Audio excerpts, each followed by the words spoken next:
আমার মা আমাকে মানুষের বাড়িতে কাম কাজ করে করে আমাকে স্কুলে ভর্তি করাইলেন। আমি স্কুলে লেখাপড়া করি, প্রাইমারি স্কুলে পঞ্চম শ্রেণীর পরীক্ষা দিলাম। একটু বুঝ হওয়ার পর দেখলাম মার একটা চোখ নাই, একটা চোখ গর্ত হয়ে আছে। আমি মাকে কিছু বলি না। মা আমাকে দেখার জন্য স্কুলে যান। সঙ্গী সাথী সহপাঠীরা আমাকে বলতেছে, তোর মাকে তুই নিষেধ কর, কারণ তোর মার একটা চোখ নাই, বিশাল একটা গর্ত, দেখতে বড় ভয় লাগে। আমি মাকে বললাম, মা গো তুমি স্কুলে যেও না, তোমার চেহারার দিকে তাকাইলে ভয় লাগে। মা কই, বাজান দুনিয়াতে আমার কেউ নাই। বাবা তুমি জন্মের কিছুদিন পর তোমার আব্বা মারা গেছেন। আমার বাপ মা আমাকে অন্যত্র বিয়ে দেওয়ার জন্য নিতে চাইলো, আমি যাই নাই। আমি বলছি, আল্লাহ আমাকে একটা মানিক দিয়েছে, মানিক, আমি আমার সন্তানের চেহারা দেখে জীবন যৌবন কাটায় দেব। বাবা আমি অন্যত্র বিয়ে বসবো না। কত মা সন্তানের চেহারার দিকে তাকাইয়া যৌবন কাটায় দিছে, কোরবানি দিয়ে দিছে রে যুবক। আজকে ওই মাটারে বইলা তুমি শহরে আনন্দে থাকতেছো, আজকে ওই মাটার কোনো খবর তুমি বুঝি নাও না। যেই মা শুধু তোমার চেহারার দিকে তাকায়া বড় হবে, তুমি মারে খাওয়াবে, মারে পালবে, এই স্বপ্ন দেখা দেখা যেই মা তার জীবন যৌবন সব কোরবানি করলো, ওই মা বলতেছে, বাবা আমি যাই নাই, আমি মানুষের বাড়িতে কামকাজ কইরা তোমার লেখাপড়া করার সিদ্ধান্ত নিয়েছি। বাবা সারাদিন যদি না দেখি আমি মা অস্থির হয়ে যাই, এজন্য দিনের বেলা একবার আমি তোমাকে দেখতে স্কুলে যেতে হয়, নতুবা আমার মন টিকে না, আমি টিকতে পারি না। ছেলে বুঝাইলো, মা বুঝে না। হাই স্কুলে গেল, সেখানেও মা তারে দেখতে যায়, ছেলে নিষেধ করে, মা নিষেধ মানতে রাজি না। কলেজে গেল, সেখানেও মা তারে দেখতে যায়, নিষেধ মানতে রাজি না। ভাইরা আমার, এই অবস্থায় ছেলে ঢাকা ইউনিভার্সিটিতে পড়ে। ওই ইউনিভার্সিটিতে পড়ালেখা করার সময় সুন্দরী একটা মেয়ের সাথে পরিচয় হয়। সুন্দরী মেয়ের সাথে পরিচয় হওয়ার পর একজন আরেকজনকে বিয়ে করে। এই যুবক মার কথা ভুলে যায়, শহরের লাল রং দেখা শহরের এই রং তামাশার ভিতরে পইরা গ্রামের দক্ষিণী মায়ের কথা একদম ভুলে গেল। সুন্দরী মেয়েকে বিয়ে কইরা শহরে একটা ফ্ল্যাট নিয়ে বাসা করে থাকে। এইদিকে দক্ষিণী মা গ্রামে অসুস্থ হয়ে বিছানায় পড়ে যায়। একটা ঔষধ কেনার মতো মার হাতে কোনো পয়সা নাই। মা মানুষকে জিজ্ঞেস করে, বাবা তোরা ঢাকা শহরে যাও, আমার মানিকরে তোমরা দেখছো নি? আমার মানিকটারে তোমরা কেউ দেখছো নি? কেউ বলে, আমরা দেখেছি অমুক জায়গায়।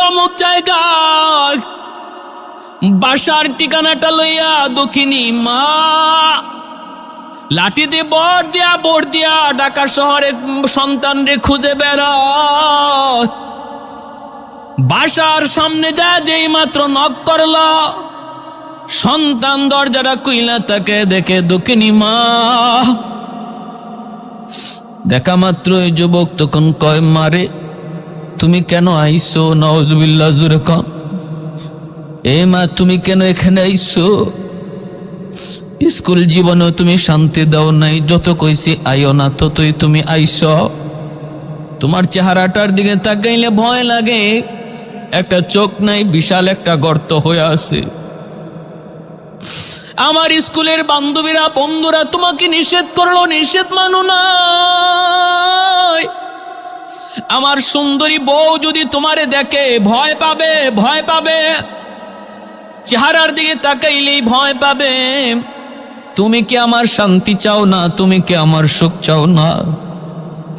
তখন দক্ষিণী মা দরজার বাহিরে থেকে দাঁড়ায় বলতেছে, বাজান আমি থাকতে আসি নাই, কোনো সাহায্য নিতে আসি নাই রে বাজান, আমি আসছি শুধু এক নজর তোমার চেহারা দেখার জন্য। ওই চেহারাটা দেখার জন্য, যেই চেহারাটার স্বপ্ন দেখা আমি আমার যৌবন কাটায় দিছি। ওই চেহারাটা দেখার জন্য এসেছি এক নজর। বাবা তুমি সুখে থাকো, শান্তিতে থাকো, আমি বদদুয়া দেই না। মা আমি বদদুয়া দেই না, কারণ বাপ মা যদি বদদুয়া দেয় সাথে সাথে আল্লাহর দরবারে কবুল হয়ে যায়। মায়ার নবী বলেন 3 ব্যক্তির দোয়া বদদুয়া আল্লাহর দরবারে সরাসরি কবুল। সালাসাতুন দাওয়াতুম মুস্তাজাবাতুন লা শাক্কা ফি, দাওয়াতুল মাজলুম ওয়া দাওয়াতুল মুসাফির ওয়া দাওয়াতুল ওয়ালিদ আলা ওয়ালাদিহি।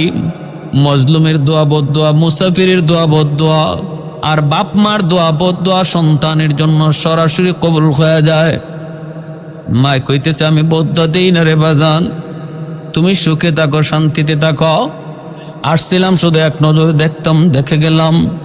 এই বইলা মা গ্রামে চলে গেল। ওই যুবক তার জীবন কাহিনীর ভিতরে সে লিখছে।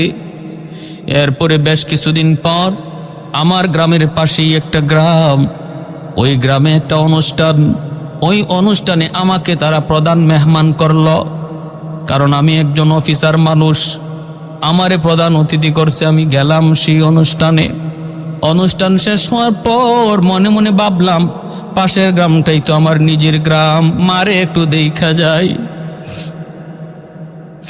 ভাই আমার, ওই যুবক বলতেছে আমি আসলাম, গ্রামে ঢুকলাম, বাড়িতে আসলাম, আইসে দেখি দরজা বন্ধ, ছাউনিটা ঝরঝর করে পড়ে যাইতেছে, ঘরটা ভাঙ্গা চোরা, দরজাটা বন্ধ। আমি বাহির থেকে ডাক দিলাম মা, ঘর থেকে কোনো আওয়াজ নাই।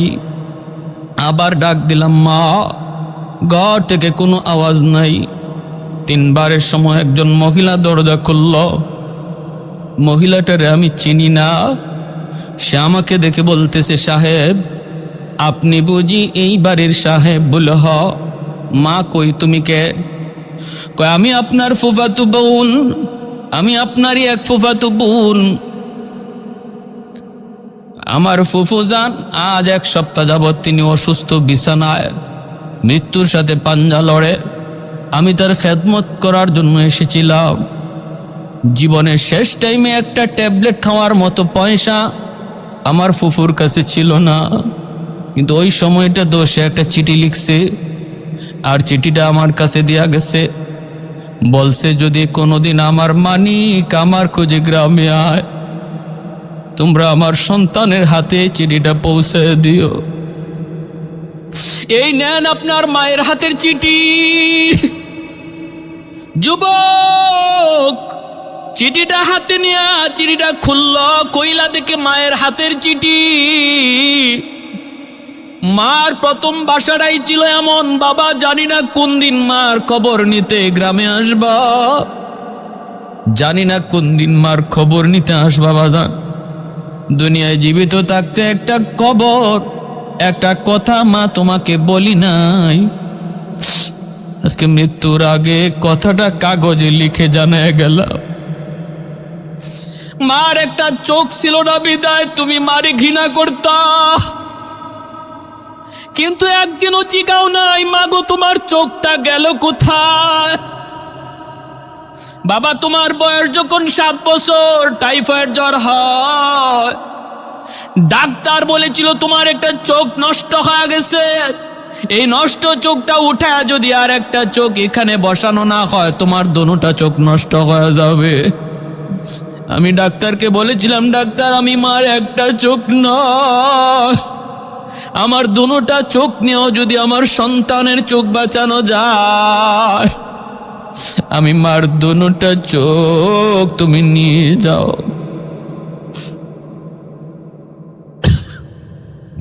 ওই দিন মা একটা চোখ দিয়া তোমার চোখ বাঁচাইছিলাম, মার ওই জায়গার চোখটা যেই জায়গা গর্ত হয়ে আছে, এই চোখটা তোমার চোখ লাগানো রে বাজার। যুবক হাউমাউ করে কান্দে আর কয় দুনিয়ার সন্তানের দল আমার মতো কুলাঙ্গার সন্তান কেউ হইও না। আমি এখন রাস্তায় রাস্তায় মা মা কয়া ঘুরি, কিন্তু কই পাই মুমার, কেমনে নিমু মার কাছ থেকে, এই মার কাছ থেকে মাফ কেমনে নিমু? এ যুবক, এজন্য শুনো বলতেছি, যদি বাপ মা কলিজায় ব্যথা নিয়ে কবরে যায়, মনে রাখো তোমার দুনিয়াও বরবাদ, আখিরাতও বরবাদ। কারণ আল্লাহর নবী কইরা দাও, রব্বি ফি রাদাল ওয়ালিদাইন ওয়া সাকাতুর রব্বি ফি সাকাতিল ওয়ালিদাইন। যেই সন্তানের উপরে তার বাপ মা রাজি, ওই সন্তানের উপরে আল্লাহ রাজি। সুবহানাল্লাহ, জোরে কও। যেই সন্তানের উপরে বাপ মা নারাজ, এই সন্তানের উপরে আল্লাহ নারাজ, আল্লাহ নারাজ। যদি কোনো সন্তানের উপরে বাপ মা নারাজ থাকে, সন্তানের জন্য আব্দুল কাদের জিলানী আইয়াও যদি দোয়া করে, কোনো লাভ হবে না। হাজার আব্দুল কাদের জিলানী এক রুমে বসে আপনার জন্য দোয়া করতেছে, আর ওই ভাঙ্গা রুমে তোমার একজন দুঃখিনী মা হাতটা উঠাইয়া টুটটা কাইপা কাইপা কয়, আল্লাহ আমার সন্তানরে তুমি মাফ করো। আল্লাহ নবীর হাদিস বলতেছি, কোনো সন্দেহ নাই, নবী বলে হাজারো আব্দুল কাদের জিলানীর দোয়ার আগে মার দোয়া আল্লাহর কাছে কবুল হয়ে যায়। হাজারো মঈনুদ্দিন চিশতির দোয়ার আগে বাবার দোয়া আল্লাহর কাছে কবুল হয়ে যায়। সুবহানাল্লাহ। এজন্য বলি রে যুবক, আল্লাহর নবী রহমতের নবী, তিনি তো মদিনার কবরের পাশ দিয়ে যাইতেছেন। একটা ঘটনা শুনেন নবীর যুগের। কেন বলছি এই কথাটা শুনেন। মারে কান্দায় আপনি পীরের দরবারে গরু নিয়ে যাইবেন, হাতি নিয়ে যাইবেন, বাবারে খানা না দিয়া, বাবার খোঁজখবর না নিয়ে আপনি পীরে আপনি হাতি দিবেন, গরু দিবেন, লাভ নাই এক জাররা পরিমাণ। আল্লাহর নবী মদিনার মসজিদের কবরের পাশ দিয়া যাইতেছেন। নবী হঠাৎ করে অন্তর চোখ দিয়ে দেখেন কবরের ভিতরে যুবকের আযাব হয় আযাব, আর যুবকটা কাঁদতেছে, মা মা মা কয়া কান্দে। আল্লাহর নবী সাহাবীদেরকে বলে, সাহাবীরা অন্তর চোখে আল্লাহ আমাকে দেখায় দিছে, এই কবরের ভিতরে একজন যুবক জাহান্নামের আগুনে জ্বলতেছে। মা মা কয়া কাঁদতেছে। আমি রহমতের নবী কবরের পাশ দিয়া চলে যাব, আর কবরের ভিতরে আযাব চলবে, হয় না হয় না। আমি একটু হাত উঠে আল্লাহর কাছে দোয়া করব, সাহাবীরা তোমরা আমার সাথে আমিন আমিন বলবা। আল্লাহর নবী হাত দুইটা উঠে দিয়েছেন, সাহাবীরা আমিন আমিন বলতেছেন। এইবার নবীজি বলেন, আল্লাহ তুমি যুবকের আযাব তুমি বন্ধ করো। আল্লাহ আযাব বন্ধ করে না। এইবার নবীজি আবার হাত উঠাইছেন, সাহাবীরা আমিন বলছেন, এখনো আল্লাহ আযাব বন্ধ করে না। তিনবার নবী হাত উঠাইছেন, আল্লাহ পাক আযাব বন্ধ করেন না। নবী জানতে চাইলেন, মালিক আমার হাতের দাম বুঝি তোমার দরবারে কমে গেছে গো আল্লাহ। ও মালিক, এই হাত তো তোমার দরবারে তুলতে দেরি, কবুল হতে দেরি হয় না। এই হাত তো উঠাইতে দেরি, কবুল হতে দেরি হয় না। এই হাত দিয়া নবীর ডুবন্ত সূর্য আবার আকাশে উঠা দিয়েছেন। আলী রাদিয়াল্লাহু তাআলা আনহু নবীর উরুর মধ্যে ঘুমাইতেছেন। নবী আলীর উরুতে ঘুমাইতেছেন তাবুক যুদ্ধ থেকে ফিরার পথে। রদ্দে শামস নামক কিতাবের ভিতরে লিখেন, আলী বলেন নবী আমার উরুতে ঘুমাইতেছেন, ওই অবস্থায় সূর্য লাল হয়ে গেছে, আসরের নামাজ আমি পড়তে পারি নাই। আল্লাহর নবী ঘুম ভাঙলে পরে নবী আমার চেহারার দিকে তাকায় বলতেছেন, আলী চেহারা দেখে মনে হয় তুমি নামাজ পড়ো নাই, পেরেশান কেন? বলে, নবী গো আপনি আমার উরুতে ঘুমাইতেছেন, আরাম করতেছেন, আমি কেমনে নামাজ পড়ি? আল্লাহর নবী বললেন, তুমি কেন আমাকে ডাক দিলে না? আলী বলেন, নবী গো আমার অন্তর কি জিজ্ঞেস করেছিলাম, রে আলী বল, তুই কি নবীর ঘুম ভাঙায় কষ্ট দিবি নাকি তোর নামাজের অক্ত কাজা হয়ে যাবে? ওগো নবী আমি আলীর অন্তর কয়, না না কাজা হয়ে যা যাক, তবু আমার মায়ার নবীর ঘুম ভাঙাবি না। ও আলী তোর কাজা হয়ে যায় যাক, কারণ এই নামাজ পাইছো তুমি নবীর খাতিরে। যেরকম সুবহানাল্লাহ, এই দিন পাইছো নবীর খাতিরে, আমার নবীর ঘুম ভাঙায়ও না, পারলে তোমার নামাজ কাজা হয়ে যায় যাক। আল্লাহ নবীর সাথে সাথে হাত উঠে দিছেন, বলেন, ও আসমানের মালিক, জমিনের মালিক, সূর্যের মালিক, আমার আলী আজকে তোমার হাবিবের একটু আরামের খেয়াল করার কারণে আসরের নামাজ পড়তে পারে নাই, তোমার সূর্য ডুবে গেছে। আল্লাহ আমি নবী হাত উঠাইলাম, তোমার ডুবে যাওয়া সূর্য আবার আকাশে উঠাও, যেন আমার আলী টাইম মতো নামাজ পড়তে পারে। নবী হাত উঠাইয়া দোয়া করতে দেরি হাত নামাইতে পারেন নাই, ডুবন্ত সূর্য আল্লাহ আবার আকাশে উঠাইয়া দিছে।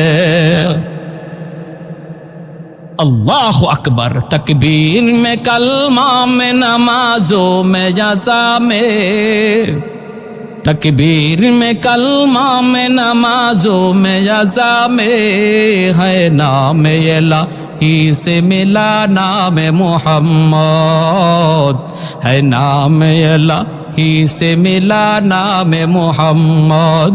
फरमाते हैं आदम को मुझे खुल्द तरी में, लकहा हुआ तो बाब मिला नाम मोहम्मद, लकहा हुआ तो बाब मिला नाम मोहम्मद।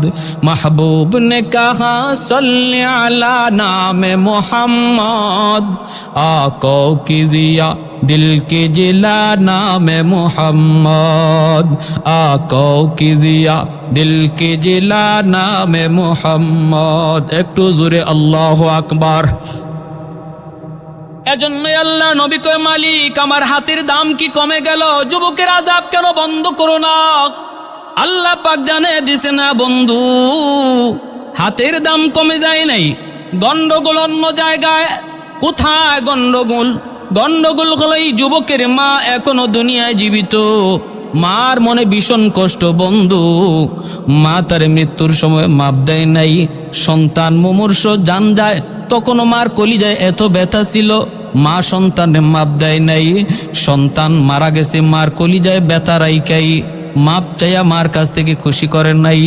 এজন্য আমি আল্লাহ সিদ্ধান্ত নিয়েছি বন্ধু, এই সন্তানের জন্য আব্দুল কাদের জিলানী হাজারো নয়, এমনকি বন্ধু তুমিও যদি তার জন্য সুপারিশ করো, সুবহানাল্লাহ জোরে কও। এ বন্ধু তুমি রহমতের নবীও যদি সুপারিশ করো, তবু আমি আল্লাহ এই যুবককে মাফ করব না যতক্ষণ পর্যন্ত তার মা তারে মাফ না করবে। আল্লাহ নবী এবার গন্ডগোল কোন জায়গায়, সমস্যা কোন জায়গায় নবী জেনে গেছেন। সাহাবীদেরকে বলতেছেন, সাহাবীরা তাড়াতাড়ি করে যাও, যায় তার মাকে আমার সালাম দাও। সাহাবায়ে কেরাম যায় তার মাকে সালাম দিলেন। মহিলা আসলে পরে নবী বলতেছেন, মা গো কবরটা চিনোনি? মহিলা কয়, নবী গো চিনি, আমার সন্তানের কবর। নবী কয়, মারে এই সন্তান বুঝি তোমার ভীষণ কষ্ট দিছে, আজকে কবরের মধ্যে জাহান্নামের আগুনে জ্বলতেছে, সাপের কামড় খাইতেছে। মা মা করে চিৎকার করে কাঁদতেছে। কবরের আযাব আল্লাহ সবাইরে দেখায় না রে যুবক, কবরের আল্লাহ সবাইরে আযাব আল্লাহ সবাইরে দেখায় না। যদি মানুষে আল্লাহ কবরের আযাব দেখাইতো তাহলে দুনিয়াদারি আমাদের বন্ধ হয়ে যাইত। কবরের আযাব যদি আল্লাহ মানুষের শুনাইতো তাহলে ব্যবসা বাণিজ্য বন্ধ হয়ে যাইতো। সন্তানের গলা দিয়া ভাত ঢুকতো না, খানা ঢুকতো না যদি কবরে বাবার আযাব দেখতো, যদি মায়ের চিৎকারের আওয়াজ শুনতো। এজন্য আল্লাহ মানুষের চোখের আড়াল করে রাখছে দুনিয়াদারির নিজাম ঠিক রাখার জন্য। কিন্তু আল্লাহর নবী কয়, এই মানুষ আর জিন ছাড়া পশু পাখি সব তারা কবরের আযাবের আওয়াজ শুনতে পায়। এজন্যই দেখবেন কবরস্থানে মাঝে মাঝে গরু ছাগল দৌড় দেয়। আসেনি না নাই জোরে কন? গরু ছাগল দৌড় দেয়, হায়ওয়ানাত শুনতে পায়, মানুষকে আল্লাহ শোনায় না, কারণ দুনিয়ার নিজাম ঠিক রাখা লাগবে। কবরের আওয়াজ যদি শুনতে পায়, 1 মাইল 2 মাইলের ভিতরে কেউ বাড়ি বানাবে না। কবরস্থান দেখা যায়, এর ভিতরে কেউ বাড়ি বানাবে না। দিনের রাতের বেলা কবরের পাশ দিয়া যাবে দূরের কথা, দিনের বেলাও কেউ কবরের পাশ দিয়া যাইতো না। যদি আল্লাহ কবরের আযাব মানুষে দেখাইতো আর শুনাইতো। এজন্য আল্লাহ গোপন করে রাখছে, গোপন করে রাখছে। কিন্তু আমার রহমতের নবীরে আল্লাহ দেখায়। নবী বললেন, ও মা আমি দেখতেছি তোমার সন্তান কেমন আযাব ভোগ করতেছে, কেমন কষ্ট পাইতেছে রে মা। আমি তো আল্লাহর কাছে তার জন্য সুপারিশ করেছিলাম, আল্লাহ আমার সুপারিশ কবুল করে নাই।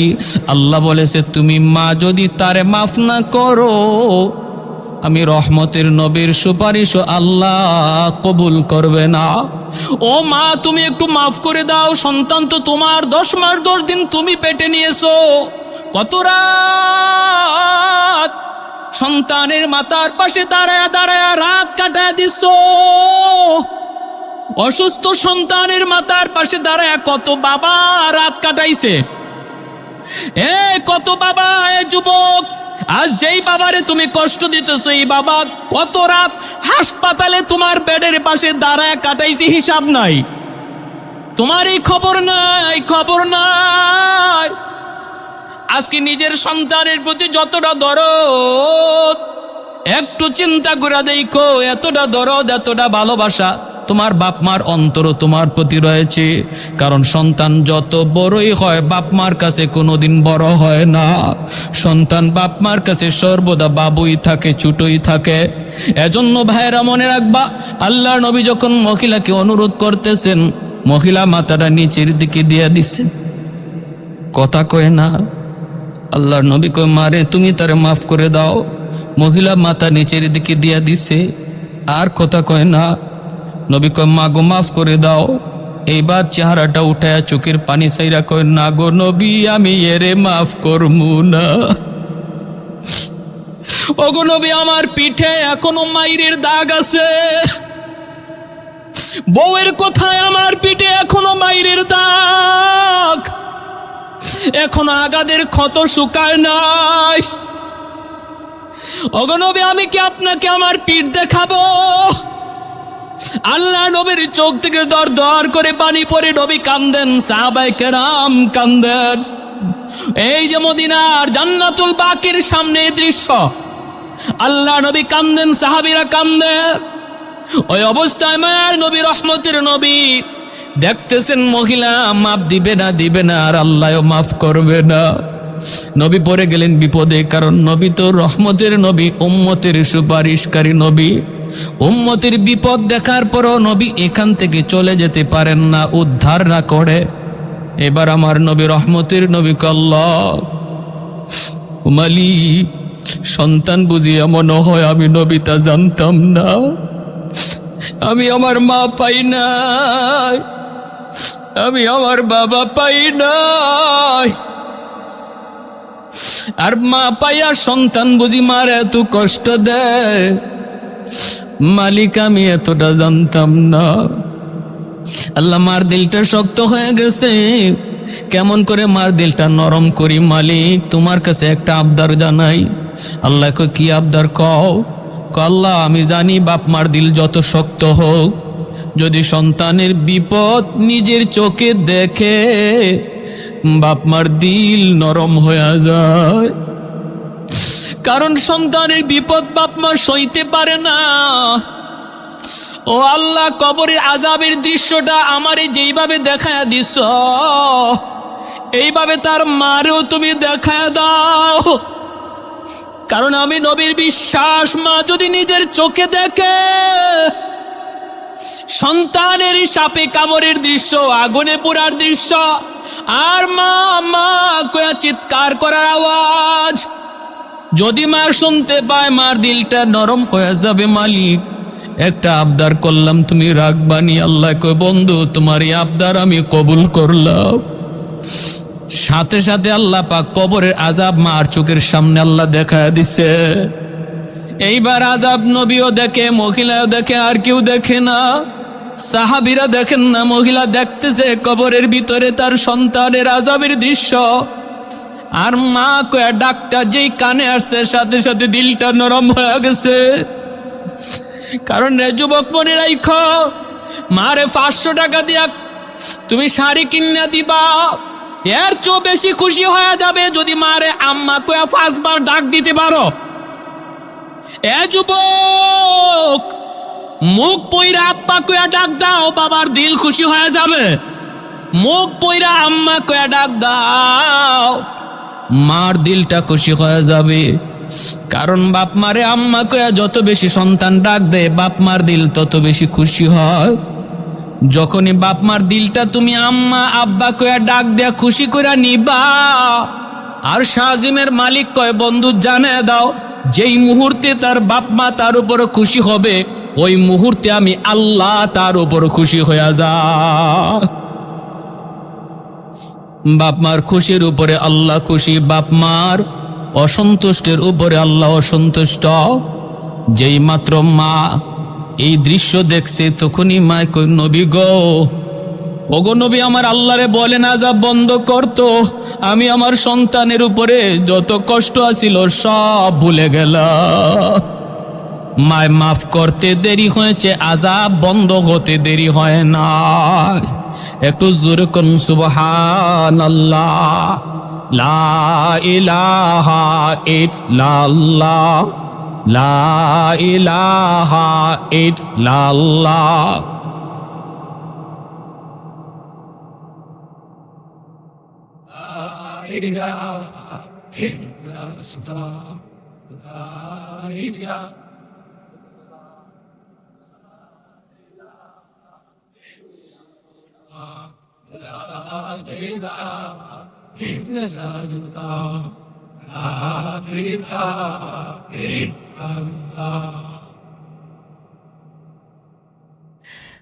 লা ইলাহা ইল্লাল্লাহু মুহাম্মাদুর রাসূলুল্লাহ সাল্লাল্লাহু আলাইহি ওয়াসাল্লাম।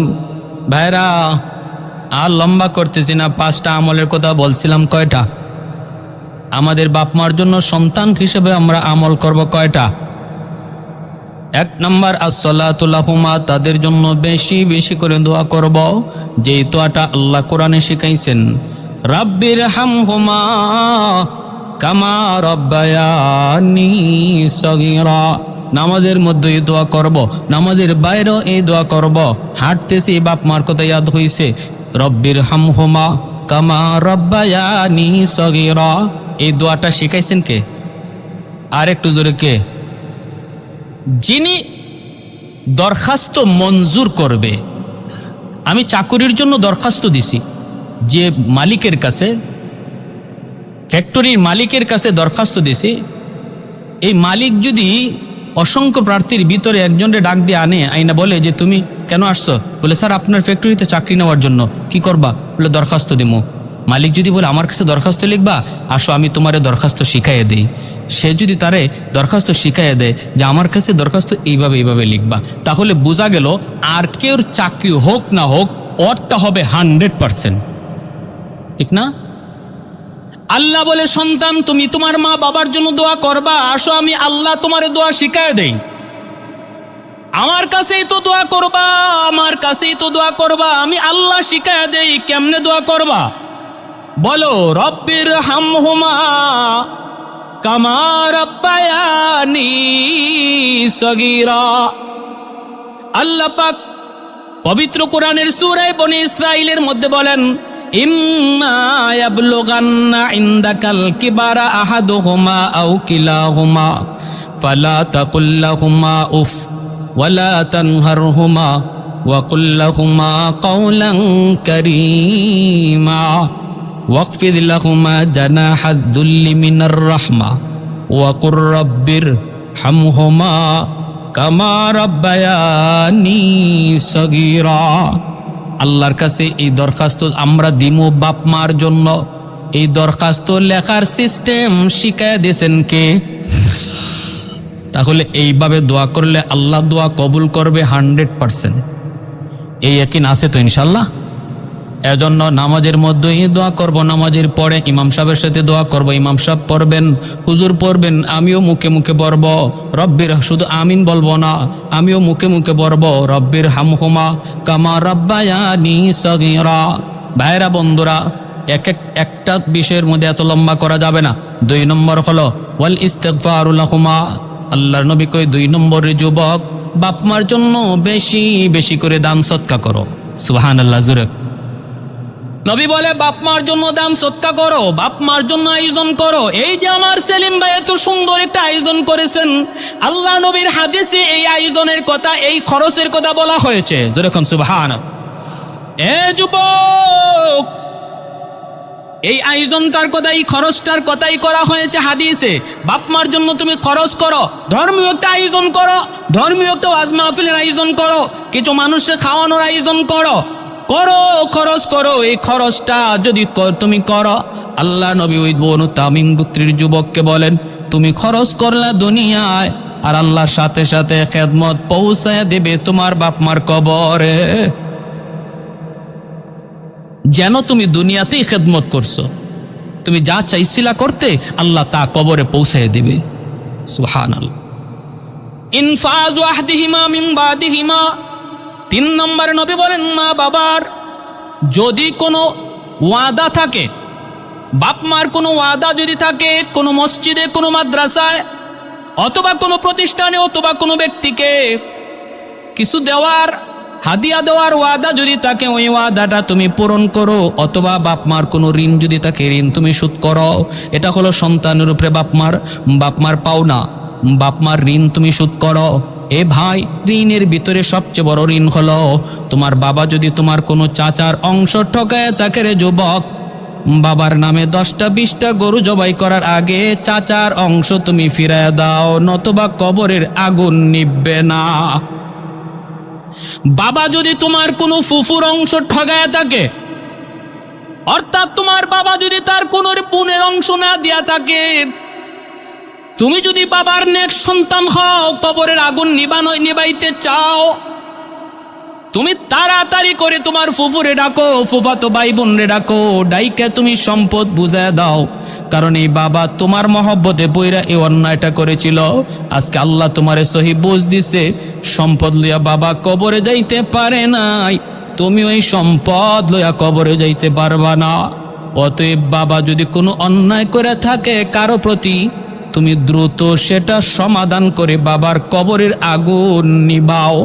যদি বাবা কারো হক নষ্ট করে থাকে, বাবার নামে মসজিদ দিবা, মাদ্রাসা দিবা, কোটি কোটি টাকা খরচ করবা, কিন্তু হক ফিরাইয়া না দেওয়া পর্যন্ত আগুন নিববে না। খুব খতরনাক, সঙ্গীন এক বিষয়।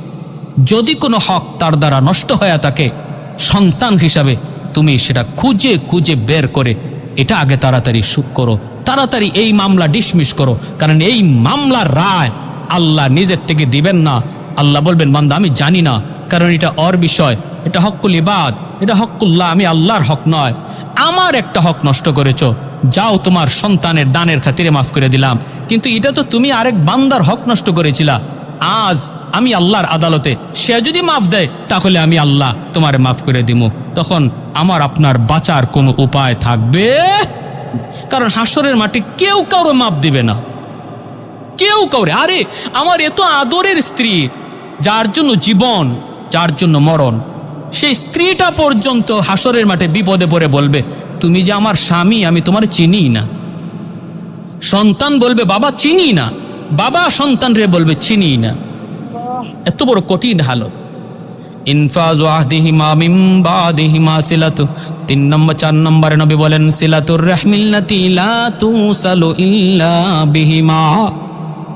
4 নম্বরে নবী বলেন, রে যুবক, তোমার বাবার যারা আত্মীয় স্বজন, তাদের খোঁজ খবর রাখো, তাদেরকে সাহায্য সহযোগিতা করো, তাদের সুখে দুঃখে পাশে থাকো। যদি তুমি তাদের খোঁজ নাও, সাহায্য করো, সুখে দুঃখে কাছে থাকো, খবর নাও, এই খবরটা আল্লাহ পাক তোমার বাবার কবরে আল্লাহ পৌঁছায়া দিবি। যেন তুমি তোমার বাবারই খোঁজ খবর নিছ, যেন তুমি তোমার বাবারই সেবা করছো, খেদমত করছো। এজন্য যারা বাবা হারাইছি, বাবার আত্মীয় চাচা, বাবার আত্মীয় ফুফু, চাচাতো ভাই বোন, ফুফাতো ভাই বোন, তাদের যখনই খোঁজ নিব, সাথে সাথে আমার বাবার কবরে আল্লাহ আমার খেদমত পৌঁছায়া দিবে।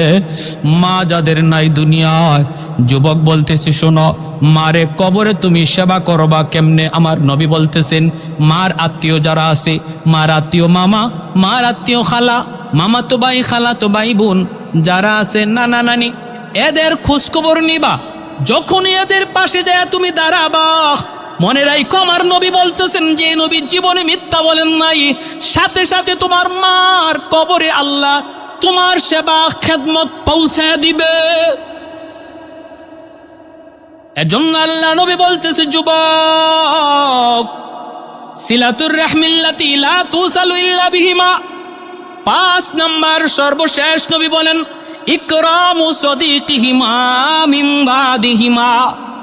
5 নাম্বারটা একটু মনোযোগ দিয়ে শুনেন। আল্লাহ নবী বলতেছেন, যুবক, মার খেদমত করতে চাও, বাবার সেবা করতে চাও কবরে, আমি নবী বলি শোনো, বাবার যারা বন্ধু বান্ধব, বাবার দুনিয়াতে যাদের সাথে চলতো, বাবার বয়সের যে মানুষগুলা, ওদেরকে দেখলে পরে বাবার মতো শ্রদ্ধা কইর।